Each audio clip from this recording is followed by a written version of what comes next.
This exhibition, Notes on Dusk, is a sort of a continuation or an evolution of my exam work that I did in 2018.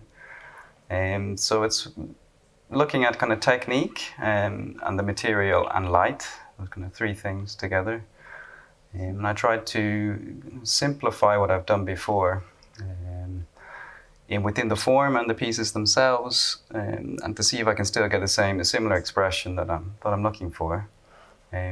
But also to create kind of more of an experience within a space rather than working on an individual piece as a piece of work or an artifact or something. So this, I wanted kind of through the work itself, it was kind of an experimentation also. It was taking a bit of a risk with something because I haven't done something this large before, I guess, to fill a space. This is the result. And I got a nice space here in Maskinhallen. Not quite. And you have the red light? Yes, the red light. Yeah, so that was, I would have to thank Laura Blake, my producer as well, who kind of helped develop this idea. In the beginning, I had thought about artificial red light, so using kind of screens as the source of light. And then we thought a bit bigger and bolder and realized that we could use this space here with the windows. I think the result was unexpected, thinking that it would produce something quite nice, but once the final piece went on the window, then the room was kind of transformed with this light. Yes, and the theme is kind of to create sort of an exaggerated kind of simulation of dusk. So the pieces themselves and the whole experience is kind of to put you in a place or a time of day. And the idea is that they kind of reflect upon changes within life experiences, or as kind of dusk is a marker in time of the day. This is what I'm trying to create here. It's sort of a small time to reflect and to think about habits and rituals within your day.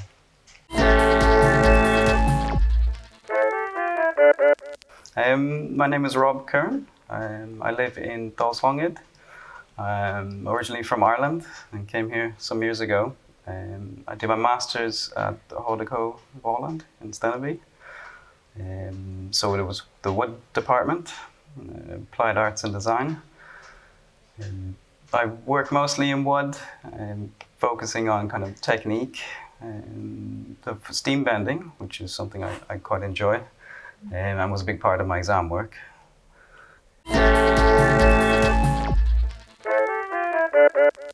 So the idea was to see how large, so the material, this all came from one piece of material, a large piece of ash wood, and that was milled into thin sheets, so it was milled down into segments. And then working with these segments, it was to try and find initially a form that was kind of represented sort of growth or trees or something natural in nature. And so working with the form, first off, from these single pieces of wood, and then shaping them quite roughly, and then refining the shape. And then after that, tried to bring in sort of a way to steam bend them, so by hand, to try and bring out, to kind of change the profile a little bit rather than just having straight pieces. And it was a bit of a challenge because they're quite thick and long and large. And as you scale up within, I guess, steam bending and my kind of approach and technique, as you scale up the size of the material, it sort of becomes quite sort of exponentially more difficult than shaping something small. So the steam bending technique is to soak the material in water, and then to use like a hot iron. That's like a cylindrical piece of metal that's heated up, and then putting the material on that and using that profile to press and bend. And so it's more a technique that's used in, say, instrument making, like guitars and violins. So it's more of a free-forming technique rather than steaming the material and then putting into a jig or a shape to hold that form. So that gives you a bit more freedom to work with this hot iron. So I wanted to try and bring that into the pieces, so I could kind of work with, so the profiles weren't just straight, but they could have some sort of form. So yeah, an ash material kind of lends itself to that technique, and then also to kind of create more of a more dramatic effect. The other side was then burnt with this kind of it's another kind of Japanese technique, I guess. So shosugiban, which is a kind of an ancient technique of preserving wood. So you can burn it, and it has this effect that it can withstand rain and weather. But for me, it was more of a contrast of the two sides to create something more stark or more exaggerated. All from one piece of timber, and I tried to get as much as possible out of that material. So by making very thin segments and then kind of steam bending, then you kind of create more volume within the pieces themselves. So it kind of gives an illusion that there's more material than is used. And where do you do this technique? Can you do it at home? Or it sounds really big. At home, that's where. But I got a lot of help here with the processing material. So here, not quite in the workshops.